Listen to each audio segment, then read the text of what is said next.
Hello, everybody. Good morning. Looks like we're at 10 o'clock. Good morning. Rachel, looks like we have plenty for a quorum. I'm seeing the list correctly. Yep. Okay. Joe, Yes. I'll have to bail off here about 11:20 if the meeting's not done. I have a virtual with my doctor. Okay. Thanks, Chet. Thank you.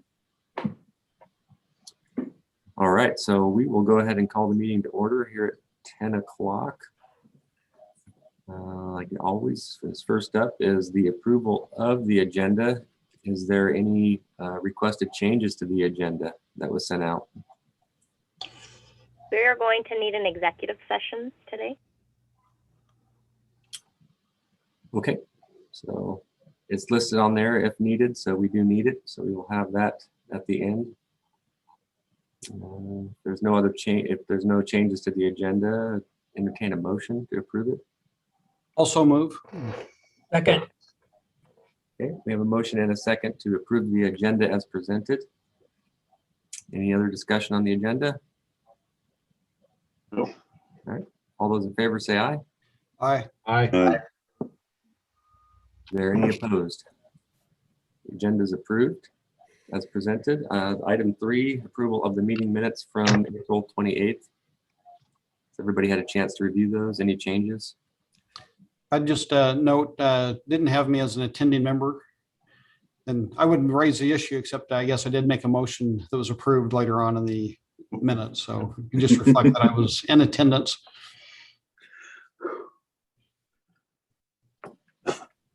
Okay, we'll make those changes. I would make a motion to approve the minutes as amended by the sheriff.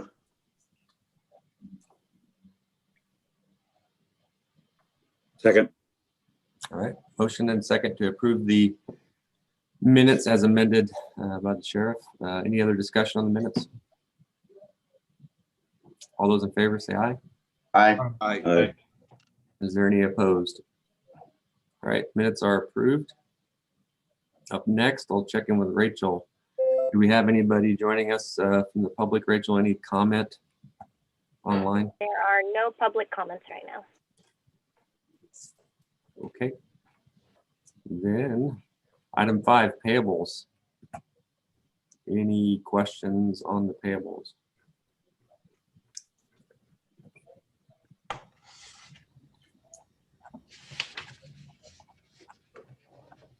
If not, I'll make a motion to approve. I will second that. All right, we have a motion and a second to approve the payables as presented. Any other discussion on the payables? Okay, all those in favor say aye. Aye. Aye. Aye. Is there any opposed? Payables are approved. Let's see, no financial report because this is not the second meeting of the month, I don't believe. So then moving along to item 7, MOU for understaffed pay. All right, we've got a robust agenda as far as our presenting. So regarding the understaffed pay, we had one situation that occurred that we thought needed clarification in the MOU. So understaffed pay occurs when, very rarely, and the intent is to compensate an understaffing situation for the people that are working harder here. And it only occurs when somebody's not available or that we don't have anybody available to call in. So anyway, when the situation occurs, when a person's mandated to come in on a regular day off, their regular pay that specific day is time and 1/2. And on, I believe it was Easter Sunday, we did have a situation where we brought in somebody on their day off to be paid on overtime. But we also had an understaffed situation there where nobody else could get called in. So we just wanted to clarify that the person that would be paid under the provision of 9.12.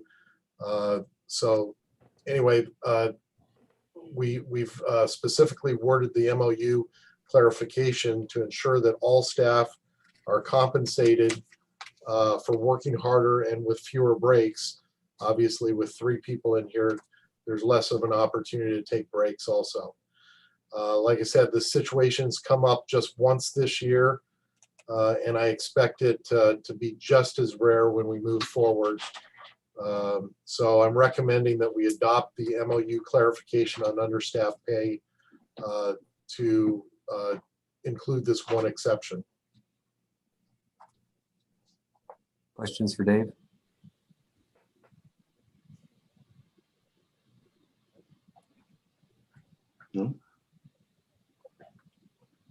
So I have a couple of questions, I guess I wanted to ask, and I'm pleased to hear that it happens rarely.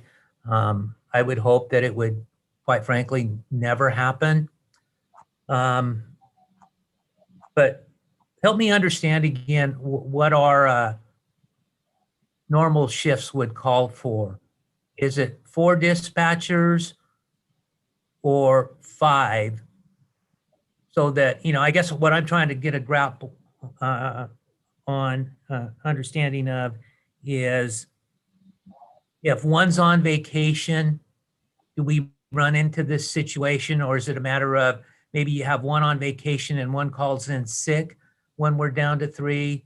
I guess maybe could you kind of describe that again for me? I can. So during day watch shift and through much of night watch shift, we have a staffing situation out here of 4 dispatchers that are in the center. And there's some time after like 1 o'clock in the morning, maybe up to 3 o'clock in the morning, where we can go down to 3 dispatchers until 7 in the morning. So that's just generally the deployment here. An understaffing situation in this context only occurs not when we only have 3 people in the dispatch center, but when nobody is eligible to be called into the dispatcher center. So if we call up somebody and they say, I just can't make it in, or whatever, that that we're mandating them to come in, that does not qualify as an understaffing situation because somebody was eligible to be called in. So that's why it happens very, very rarely. It happened on Easter Sunday because we were going through a shift change that we do once every quarter, and there were people that were ineligible to be called in to work that day because of the shift change from PM watch to day watch. And that's really the reason why it happens so rarely. So it's not that there are 3 dispatchers in here. That's not an understaffed situation. It's that there's 3 dispatchers in here and there's nobody else to be called in or eligible to be called in. And is that occurring, or did that occur at this point on Easter because of, we just, we're working on putting more dispatchers on staff, and we're just not, we don't have a full complement yet? Is that? Yes, that's one of the reasons. Fair. There's 4 vacancies right at the moment as far as dispatch staff. We did the shift change, which was also a factor, and then the last factor was that there was sick call-ins for Easter Sunday. So it was kind of a perfect storm as far as issues that we had to deal with that day, and it became an understaffed situation for one person. Okay. Just so I'm clear then, are you saying that most times we have 4 people there, or are we at 3 people most of the time, and occasionally there's just nobody to call in after the with the 3? Okay, so I would use the term most, meaning more than 50% of the time there are 4 dispatchers in here.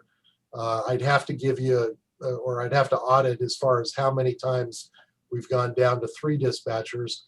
which I have seen a couple of times since I've been here, but those did not qualify for the understaffing situation. So there are times that there are 3 dispatchers in here and they just work harder those days. But they're not eligible for the pay because there was other people that were eligible to be called in. They just didn't answer their phone when we called them to have them come in. So does Okay. that answer your question? I think so. And then, so with this MOU, for those times like happened on Easter Sunday, we have somebody that was called in, they get time and a half. Right? And then if they, we're in a situation where there's nobody else available to call in, then they get time and a half on top of the time and a half? Or how does Well, that? their regular rate of pay that day, and that's the way that I interpreted the MOU, their regular rate of pay that day was time and a half. Mhm. And it, like I said, it happened with only one person. The other 2 people that were here got paid under the provision of 9.12. It's the other person that we were concerned with because there's other language in the MOU that has to do with pyramiding of time.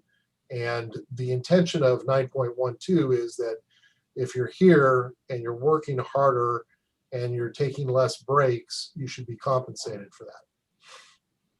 Okay, so just so I'm clear then, that particular individual is already getting time and a half, but in that particular case, they'll get, and I don't know what the factor would be, but they would get time and a half again on top of Yeah. their time and a half they're already getting.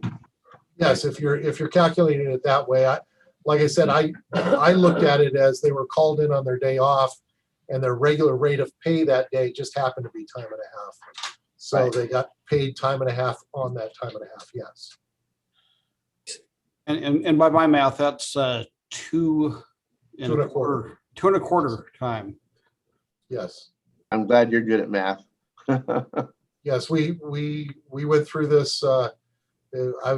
We had about an hour meeting over this one issue, and like I said, it happens very, very rarely. And what we're trying to do is we're trying to clarify this under this MOU, and I've already got ideas on how to deal with this in the next MOU, that we will not have this situation occur in the future. And Dave, Yes, sir.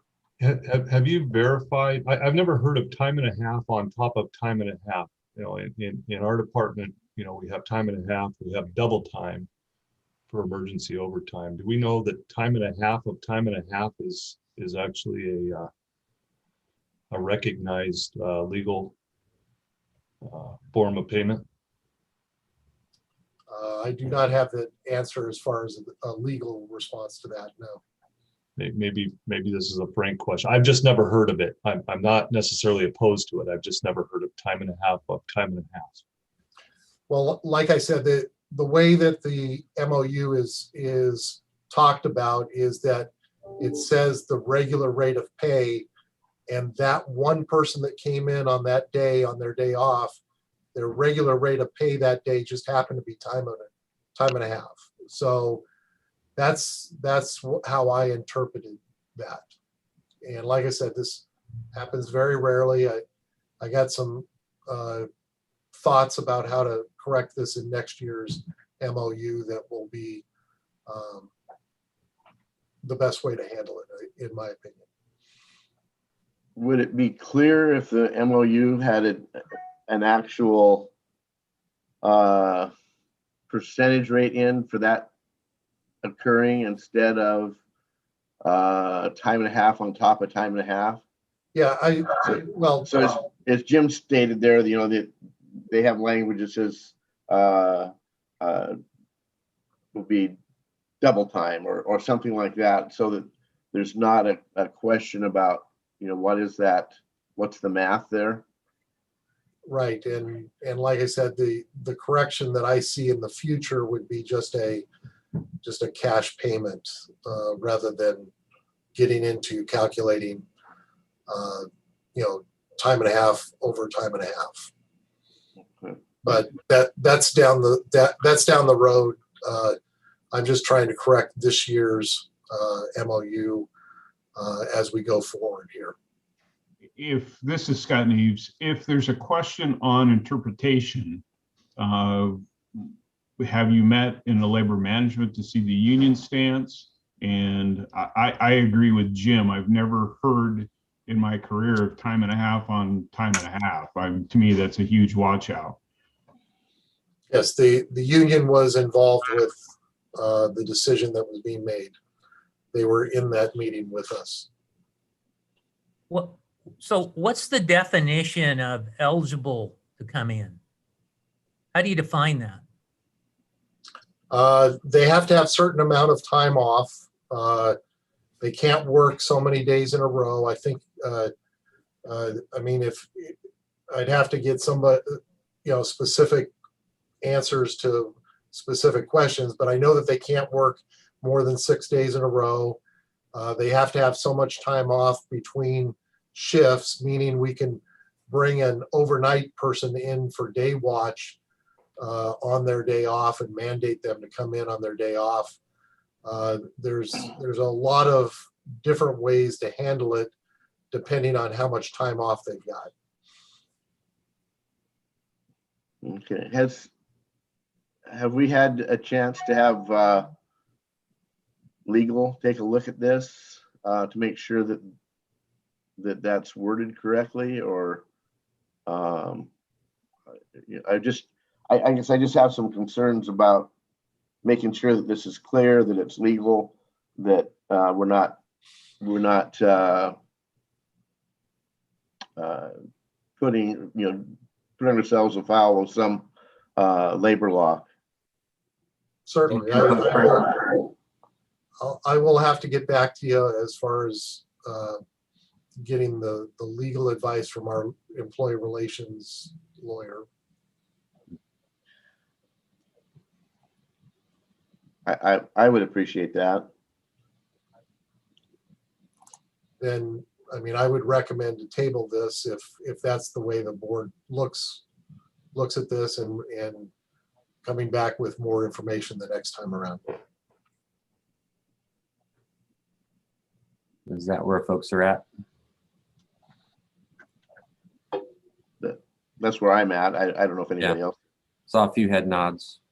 I'd be interested in hearing that, and also if there's an industry standard for situations like that. It sounds like from Jim, the fire service has a double time for mandatory. I've heard some law enforcement have that as well in certain circumstances. You get double time versus time and a half. So what an industry standard is would be important as well to me to hear.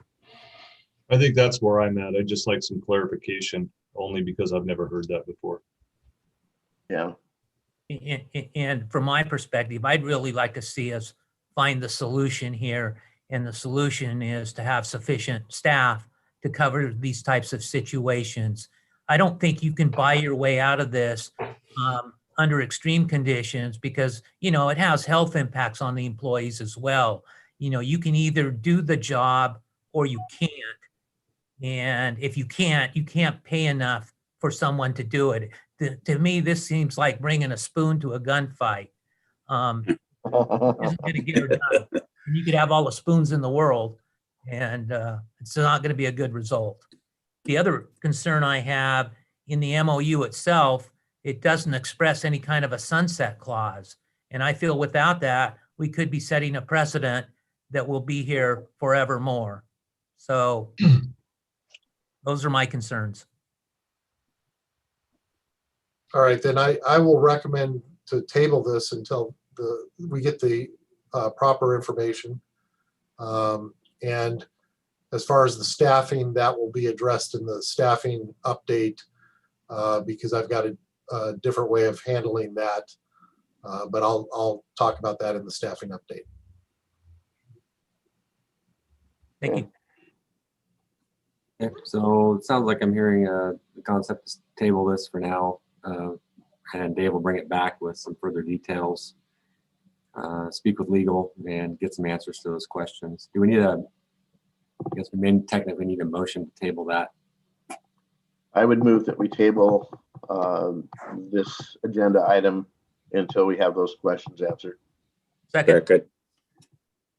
Okay, Alan made the motion. I think Kurt got in there first on the second. Yep. To table this item until those questions are answered. Any other discussion on that? All right, all those in favor say aye. Aye. Is there any opposed? All right. Motion All to right, table. I'll bring this back once we get those answers to those questions. Okay, thank you, Dave. Moving on to number 8. Sure, travel policy. Okay, this should be much easier. So we're going to update the travel policy. Currently, when employees are sent to training or conference travel, we reimburse them for the meals that they get when they return. And this is a standard expense. This is something that's already built into the system. It's just that we're going to prepay this when they go on travel if they give us 3 weeks notice so that we can get them a check. That's all we're going to do, and it's normally reimbursed when they come back. If they don't give us the 3 weeks notice, we will still reimburse them when they get back. But it has become a hardship to some of the newer employees that have to be sent away to mandatory training. So all we're doing is doing this to prepay what is going to be paid eventually. Dave, is there already a guideline on travel is Yes. it just updating it, or? Yes, we're updating this. It's adding that one paragraph. I believe that was part of the items that we sent out to everybody. But we're just adding the one paragraph to prepay this one portion of it, since it's going to be paid anyway when they get back. Yeah, it was in the packet. And I don't have any issues with this, but I do have a request. It makes it easier if we're updating a policy, if possibly we can see the something like track changes, so that we know what the changes being proposed are. Certainly. Yeah, I don't know how the others feel about that, but for me, it's a little easier to keep it straight about what the actual proposal is. Yeah, we put that in the agenda under number 8, what the exact update would be, but we'll highlight that in the future if we're going to update a policy, because it's only a very small portion of that policy that's just being updated. Thanks, I appreciate that. Yes, sir. Hey, this is Scott Neves. I didn't see any sort of limitations on this travel account. I know that we have internal limits. I believe ours is $2,000. What was that? Somebody started a motorcycle. That's what it sounded like. But it wasn't me. Sorry. It does refer to the GSA reimbursable rate section, unreasonable expenditures. This is check. Check. I bet you got the wrong number.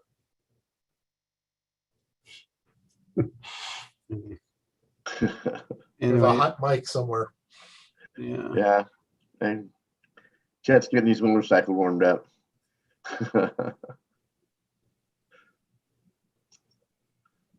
don't know if you saw that, Chief Neves, towards the end of the unreasonable expenditures. It does refer to the GSA reimbursable rate schedule. So Yeah, I copied that. It just doesn't set for a budgetary line what a maximum cap is. I know ours is set at $2,000. So that may be something you consider putting into this. I had a question, Dave, in looking at the policy, and we have this as well, and I think it's a good idea, to provide those payments up front. We ran into several issues, particularly with tipping most often, and the limits when we did it on a reimbursement basis. So following the GSA guidelines and providing for per diem rates in advance, I think is prudent and wise. Couple questions I had was in the advanced overnight travel, we talk about providing, this per diem, but we do say that, if they don't get their request in 3 weeks in advance, again, that we will reimburse them upon return with receipts. Is that true? I mean, and if it's receipts, do we still fall back to our GSA per diem rates, or will we just reimburse whatever the receipt shows? Rachel, do you have any comment on that? Yeah, all overnight travel is done using the GSA per diem. The only time we require receipts for meals is if it's a same day travel. Okay, but even then, you still limit it to the GSA per diem rate if the receipt is for more? We do, yeah, it's just the per diem rate. So if they choose to get a meal that's more than what per diem is, then that's based on their choice to get something more expensive than what they've been provided. Okay, thank you. That's clarification. I appreciate that. And then the one other I had is with regard to work hours, time spent traveling to and from training, it sounds like maybe covered. Is that only during the workday? Time spent traveling, they may end up leaving on their day off to get there. So we'll pay them for that hour, 2 hours, or whatever it takes them to travel there. It's just to calculate their work week for the 40 hours. So if I've got a training session on Friday in San Francisco and I leave Thursday night at 5 p.m. after my work day, I'm compensated for my travel while I'm on the airplane and such? Yeah, it's counted towards your work week hours. It's not like an actual amount of money, but it's counted towards your work week hours. Okay, so they're not paid. Correct. Okay. All right, thank you. Other questions? Just one comment under intent. It does cover, it says provisions regarding expense reimbursement are intended to result in no personal gain or loss to an employee and are intended to be consistent with prudent use of public funds, best business practices, and applicable laws. Kind of like maybe a more robust statement saying that it should not receive, I guess, double payment, whether it's from professional organizations for the same travel that's being funded from the public authority. I don't know if there's a way to state that more strongly or make it clear that there's no double dipping. There's a recent situation we had in the county of that nature, and it's causes concern. Good point, Sheriff. So Sheriff, would an example of that be like if your hotel included breakfast, or if the conference included lunch, you also don't get a payment for lunch? That's correct. Okay, thanks.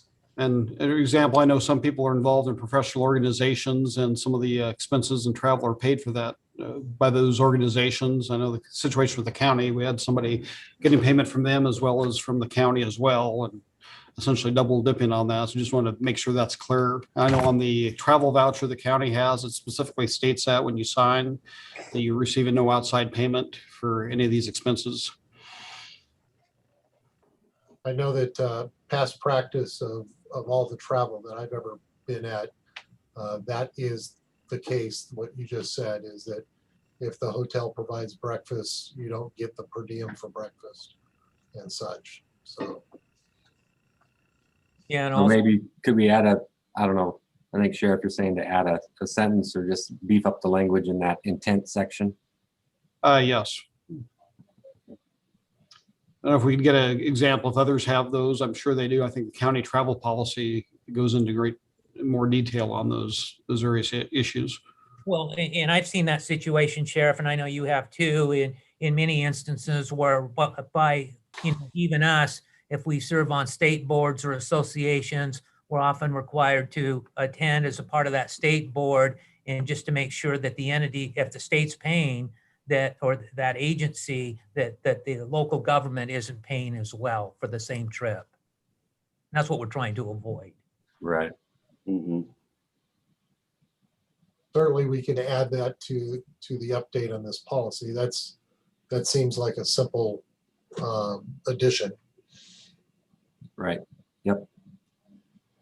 Okay, and I know that's a bit outside of the specific thing you were recommending here today, but it was a catch, which was good. So, any other questions, comments, concerns regarding the original proposed change regarding the overnight, the payment of meals beforehand rather than reimbursement?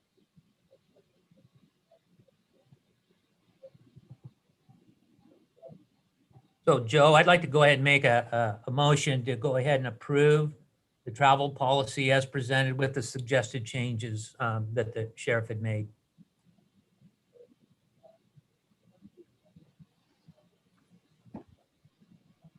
I'll second that. Okay, we have a motion and a second. Then, is there any further discussion on this? All right, all those in favor say aye. Aye. Aye. Aye. Is there any opposed? Okay, motion passes. Sorry about my phone going off. So, All right. let's see. Go ahead, Dave. Next item, item 9. All right, item 9. This is going to be a little bit of discussion on this one, I'm sure. So on a vacation accruals, there's two parts to this part of the presentation.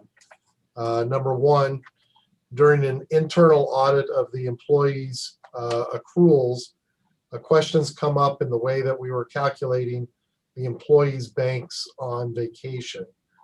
And per a prior decision, banks and accrual amounts are updated once a year on January 1st, despite when the employee's actual anniversary date falls during that year.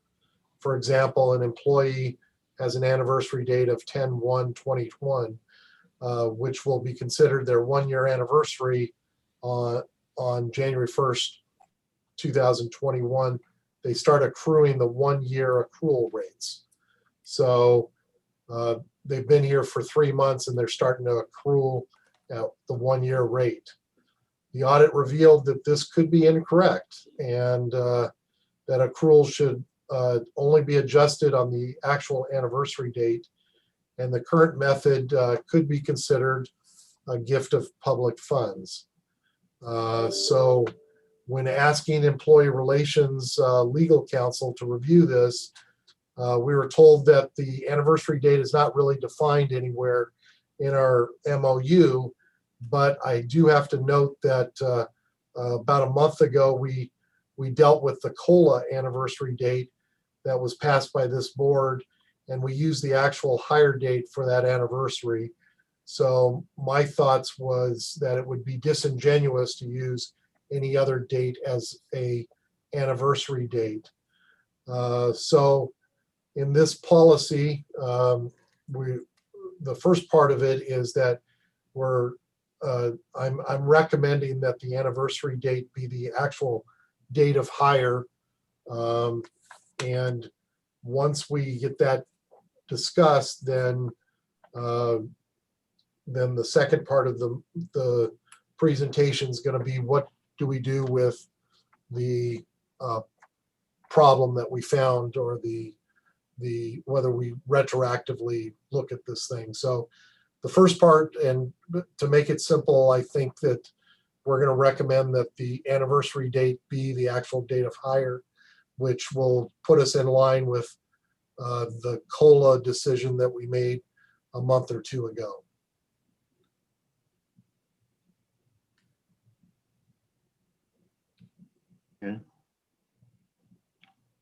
That Any seems to be, questions on that part, specifically the anniversary date? that seems to make the most sense to me, is, I mean, the actual hire date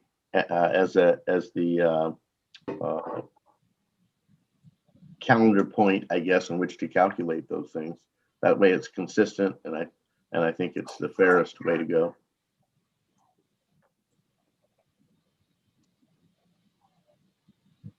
Yeah, I would agree.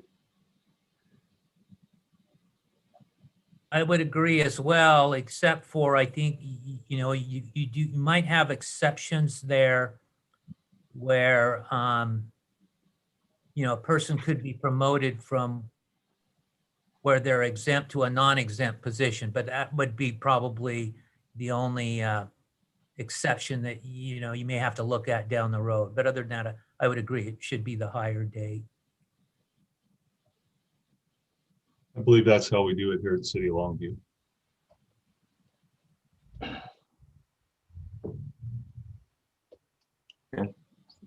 Seems like I'm hearing we're good with that one. Okay. Part 2, Dave. All right, so once that the board solidifies that, I need to address what has happened since the vacation accrual started being counted this way.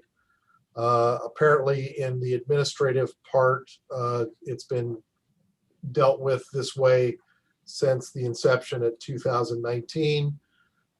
For the dispatchers, it had a different date that it's started in 2020. So we need to make a decision as to whether or not to go back retroactively and recalculate the scope.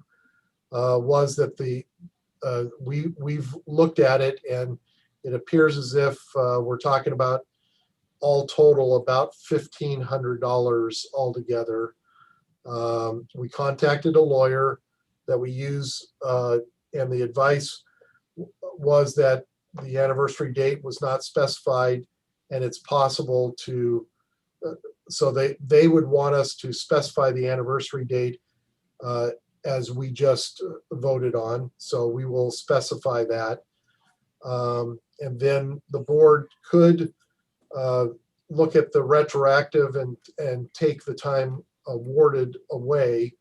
As mentioned before, that this amount is $1,500.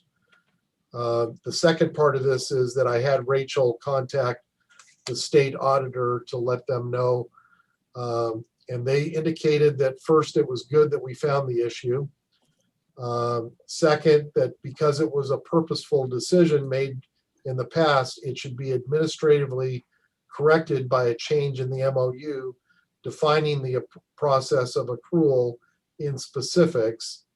And then third, if we choose to move forward, certain documentation should be included as to the scope of the issue.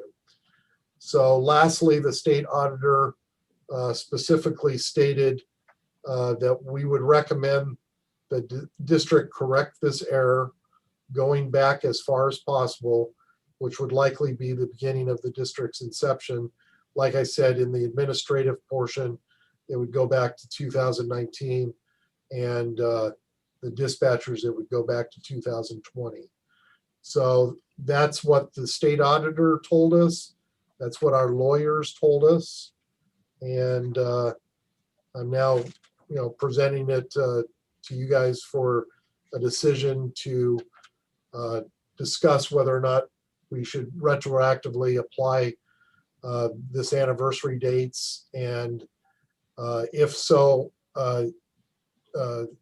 how do we deal with the personnel that have separated service from their employment since they were already paid out this amount. So I guess it's a two-part question. Do you want us to retroactively go back and correct this thing? And second, do we deal with people that have already separated and deal with them also? So. Sounds like the choice on that part, Dave, then with the new input from the attorney and the state auditor, I mean, it doesn't sound like we have much of a choice there. Then the question I have is, do we know how many are no longer employed? I mean, what's that number look like? Has that been done yet, or? It's several people. Rachel might know a little bit more, but at least one person in the administrative part, and then any of the dispatchers that left after 6 months worth of service would also fall into this category. So it'd be a few of those people that have separated service. Okay. I suspect there's lots of questions, and I got the best advice I could from both the state auditor and the lawyer. And I mean, it's good that we found this and we're dealing with it. So I'm open to questions that I can answer. So it really seems that at this point, it's a matter of developing the language for the MOU and then making those retroactive payments. And then I don't know if we even know where these other people are that have separated. Do we have current information to be able to contact them? And does the $1,500, does that include those people? No, that was just an audit of the current people that we would have to go back and deal with. We did not audit the people that left, but we do know that they fit into this category. So there would be some corrections to them. But we don't know the exact correction. This is Scott. Just for clarification, it's not that we owe money to people, it's that people will owe money back to the 911 authority. Yes, this is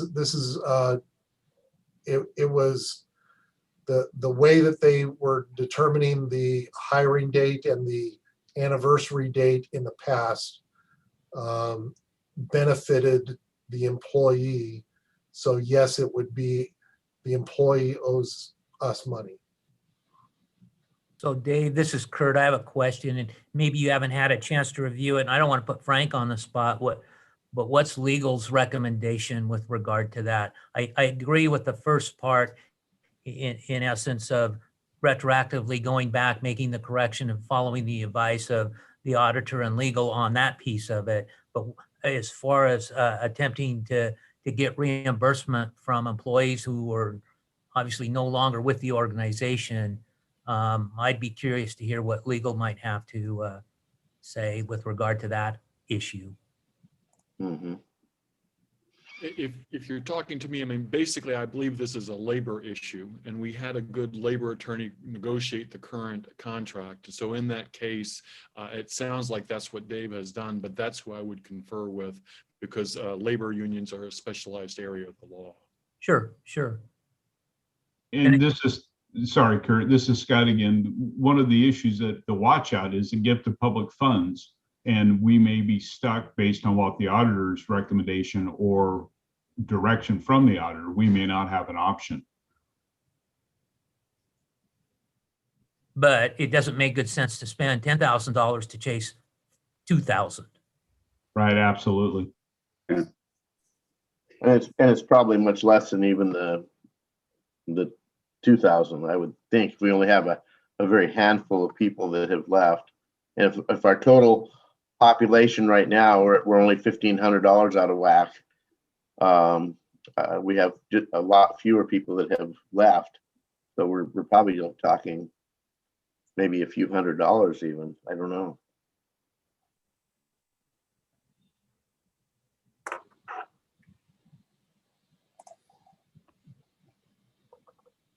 Well, as far as going after anybody and trying to get money from them, I think it was our follow-up, wasn't it? It was the way that we dealt with it under a prior purposeful decision. Yes. Yeah. I didn't mean that negative, but I just mean it wasn't something that they generated. It was bad. So No, it wasn't the employee's fault. It was just the way that it was calculated, and it was a purposeful decision by management in the past, and we're just dealing with it now. Yep. I'm not questioning what took place. I'm just saying. If you think it might be hard to find them, if you're gonna give them money, if you're gonna have to try to get money from them, it's gonna be impossible to find them. Okay, so is it, I mean, for today, does the question come down to only dealing with those individuals then that are still employed at 911 and not pursuing the former employees? Is that correct? Is that the question? I would recommend that we have a total cost of what we're talking about so we understand the scope before that decision gets made. That's a good point. Okay. And I think we need to be careful on how we word and roll out the information to our labor group too, since we're looking at recouping those dollars. They need to make sure they understand that this is a legal issue that's really out of our hands. We're not trying to spank them in any way. I have dealt with the union and let them know about the issue that is before us, so they are not going to be surprised that some decisions are going to be made. But they have been prepped on the fact that this is an issue right at the moment. Okay. If I might just add, the people who are still actively here, they won't be paying any money back. They will just be giving us vacation hours back, basically. So they're not actually going to be exchanging any money. They're just losing a couple hours in vacation. It's the people who have left that will be recouping actual money because they've been paid out for those vacation hours. Okay. So I Good. think I would add to the discussion. I think we have a credibility issue if we don't at least make the good faith effort to recoup from previous employees. Now, whether or not there's a mechanism to do that or not, I mean, we send them we know where they all are hypothetically, and we send them letters and they say, not paying it back. But what's the recourse? Is it collections? I mean, do you turn somebody like that over to collections? Is it legal action? But I think at a very minimum, we have to be committed to making that good faith effort if we're going to ask it of the labor group. I don't think it's a question of whether or not we need to at least make the good faith effort. Whether or not we're going to recoup anything from previous employees is yet to be seen. But I think there has to be a commitment from this body to say we lose credibility with the labor group if we don't at least show some consistency. And I don't know if there's an option here, but with the existing labor group, because, you know, as Rachel mentioned, and I assumed we'd be stripping vacation away from them, hours that they believe they had accrued in good faith. And, you know, many employees, as they look at their balances, they, you know, will schedule vacations. And they do that based upon perhaps the number of hours they have in their bank. So if you've got an employee, or we do, that scheduled, I'll just say a trip to Disney World with a family, knowing they had, you know, 40 hours of vacation, and now with this adjustment, they only end up with 25. All I'm saying is if there's a way for us to work with these employees and still meet the test of the auditor and the attorney, I'd like us to do that. And by that, what I'm saying is maybe then the accrual after their vacation comes back gets shorted until it catches up with itself. Do you see what I'm saying?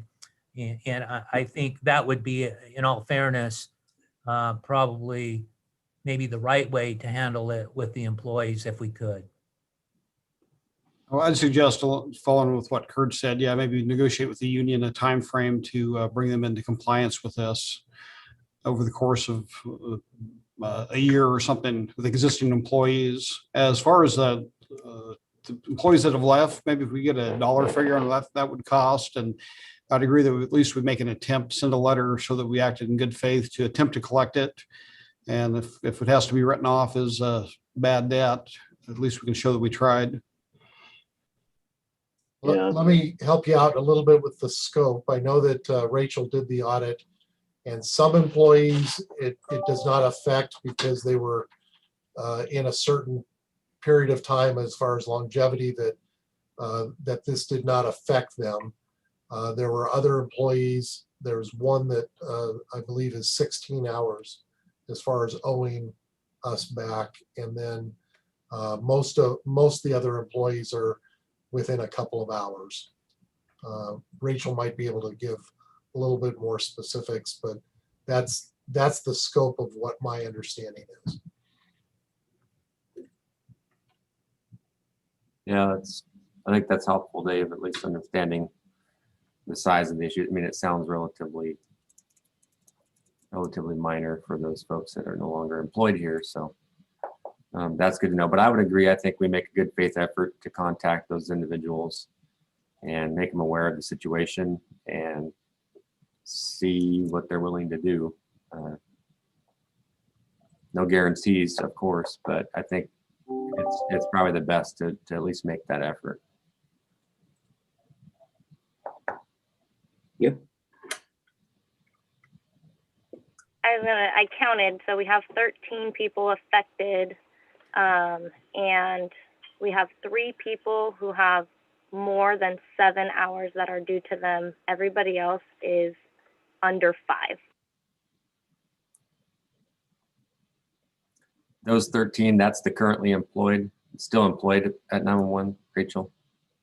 Yeah, the 13 that were affected by this.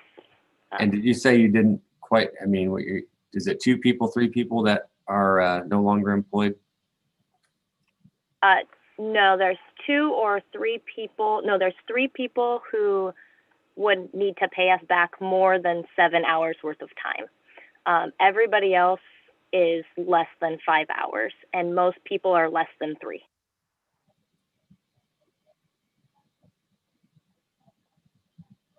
Okay. Anybody else have any comments or questions?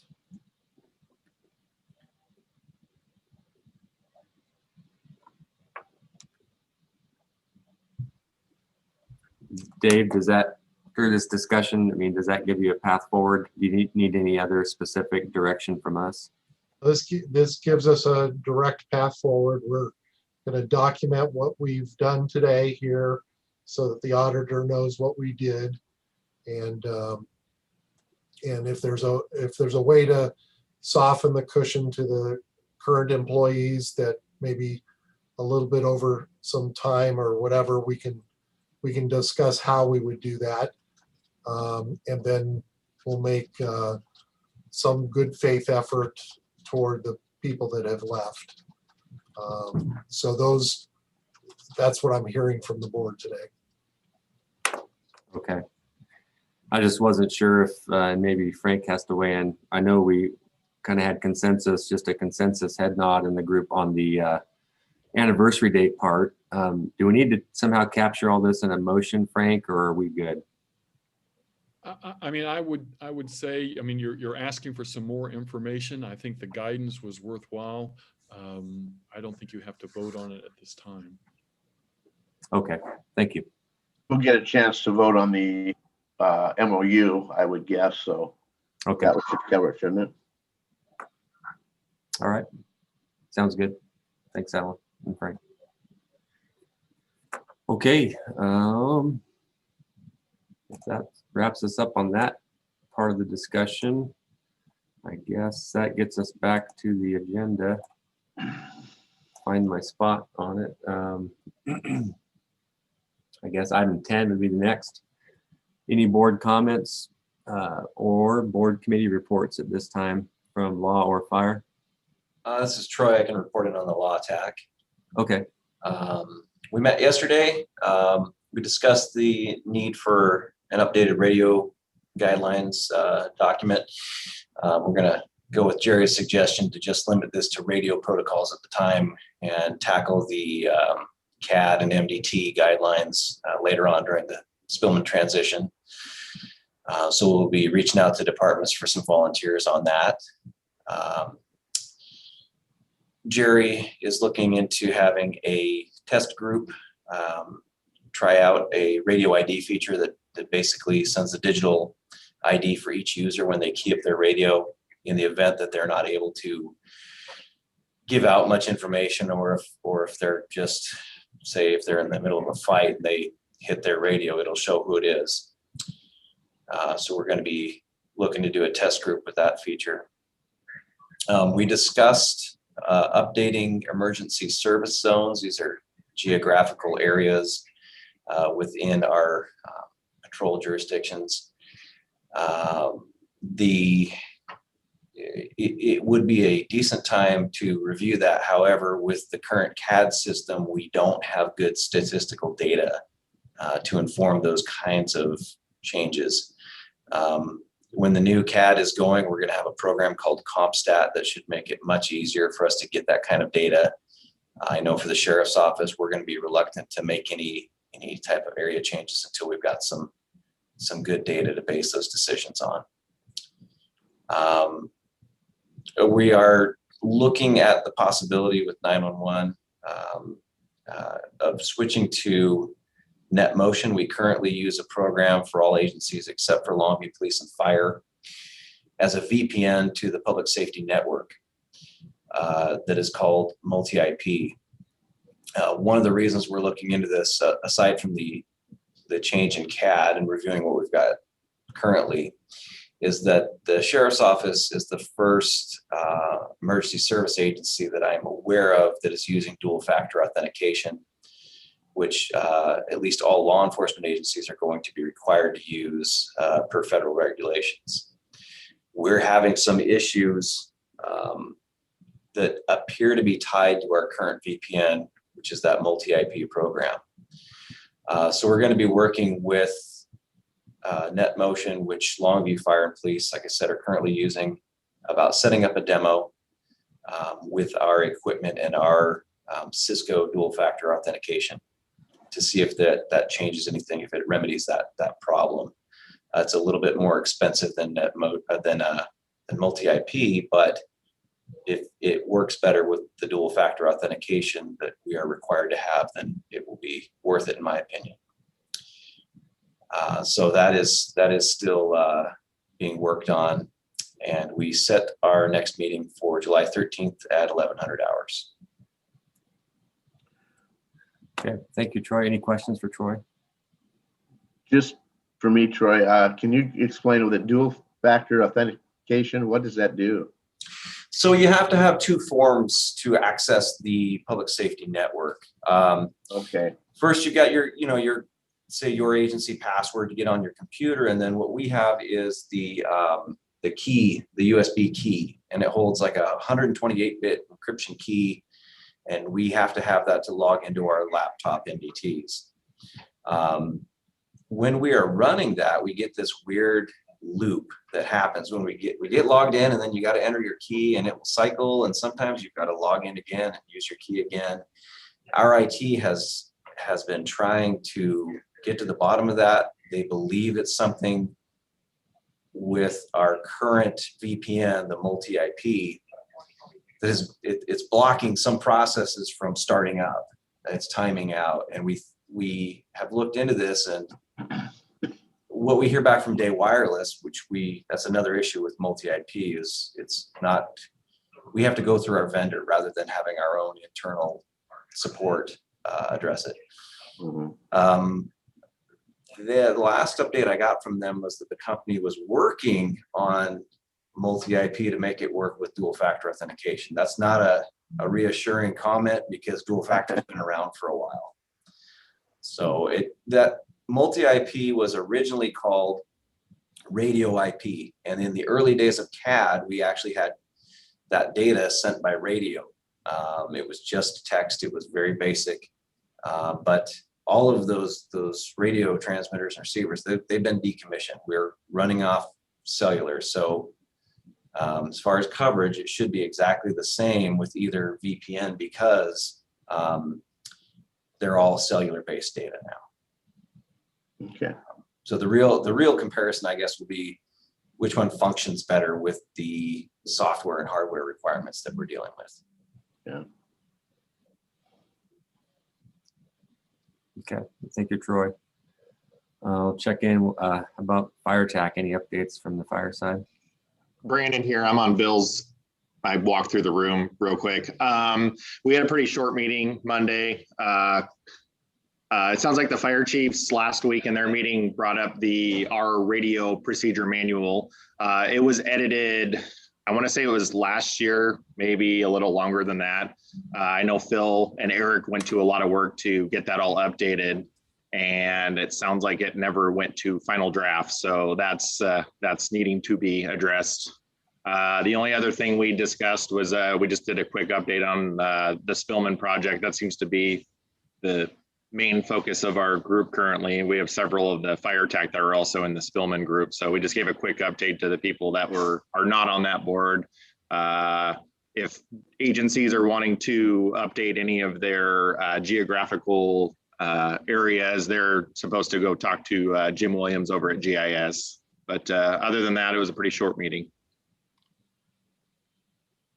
Okay, thank you. Any questions?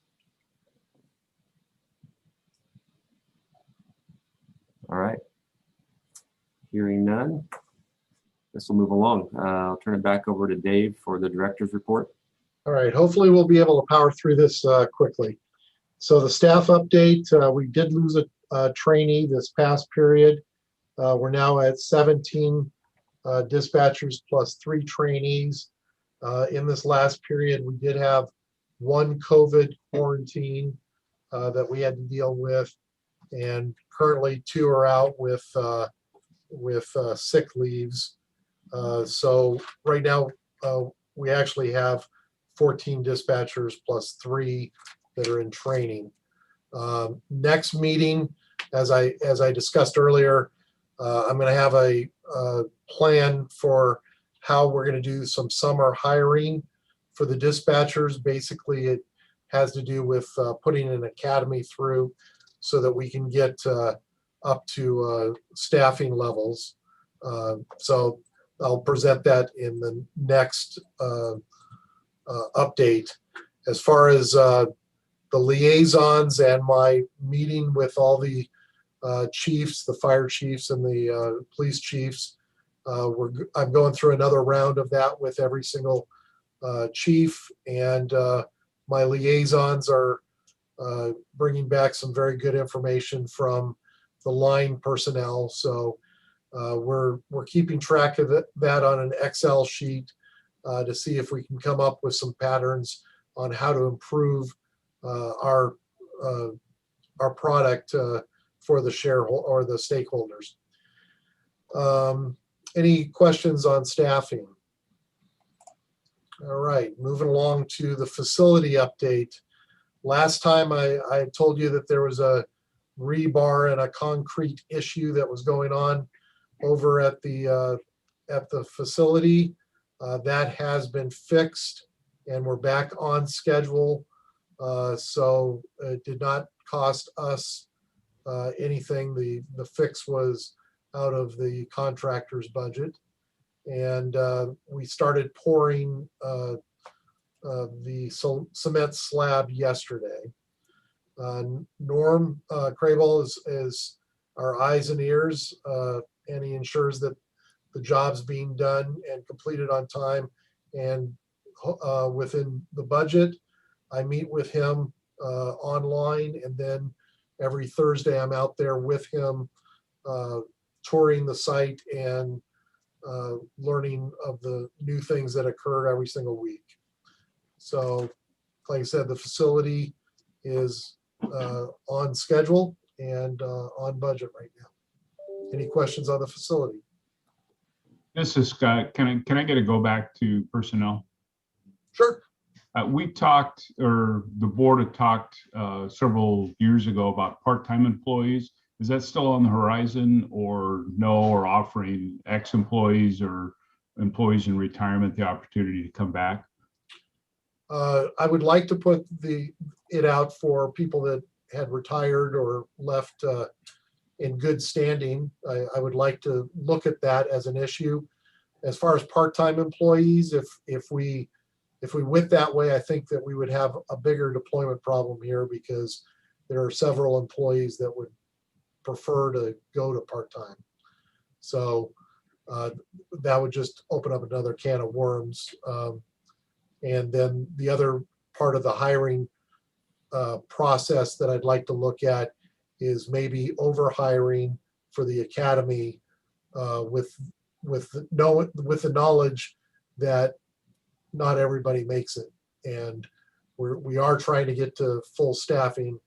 And I think over hiring in the academy in anticipation of a couple of people not making it would be the only way to handle that. But I think that's a presentation for the next time. Okay. Any other questions on facilities? All right, moving on to the radio. So since we had the outages in April at our Davis and Hall of Justice sites, we've been stable with the fixes that were last made by our vendor. Moving on to the Kalama radio connection, we've made a step forward in this period. They were in here programming and getting that radio connection or moving forward with that radio connection. The Hall of Justice, we're still waiting on replacement parts. As I had mentioned in a prior meeting, the parts that arrived were the incorrect parts. So one of the problems with the replacement parts is that we are currently have a nationwide shortage of parts, and every agency is having problems getting the correct parts in to make these adjustments. We've let them know what our problems are with our microwave and put as much of a priority on it as we possibly can. Castle Rock High site, we're waiting on the lease agreement for our review. The Woodland site, we're moving forward as we're now waiting for the FAA license for the new tower location. The Baker's Corner site, the city of Longview set up a hearing for May 11th, which they didn't have a quorum. So we're awaiting a new hearing time. And we do have an executive session today that I'm going to talk a little bit about Deer Island. So I'm not going to update Deer Island until the executive session. Any questions on any of the radio sites? I do have Deanna Wells with us. She's the IT expert. If you have any other questions. All right, moving on to analytics. For April, we were at 95.15%, which is above the standard. The standard is 95%. And that's going to conclude the director's report. Okay, thank you, Dave. Any questions for Dave before we move on? All right. Anything under old business to bring up? Okay. Then we have executive session. So this would be for real estate acquisition? Yes, and it'll be 10 minutes in my estimation. All right. Well, leave it to Rachel to move anybody who isn't supposed to be in executive session out to the waiting room. Dave, you want me to leave or stay? You can say. Oh, you know what?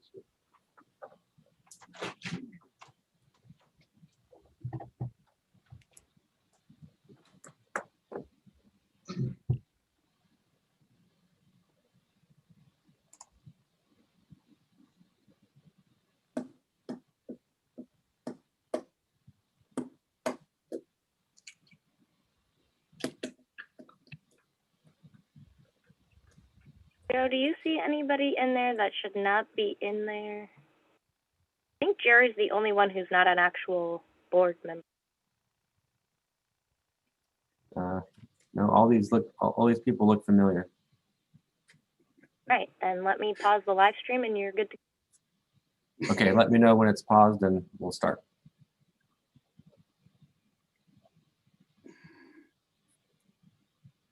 You're good. Okay. Okay, great. So we'll go ahead and come out of executive session. And I'll wait wait for Rachel to get the link back up and let whoever's out of this back in. I'm admitting Jerry, and the live stream is back up. Okay, great. So we're out of executive session. No decisions were made in executive session. Let's see. Anything else for the good of the order before we call it a meeting? Okay, not hearing anything. I wish everybody a good rest of your day. See you next time.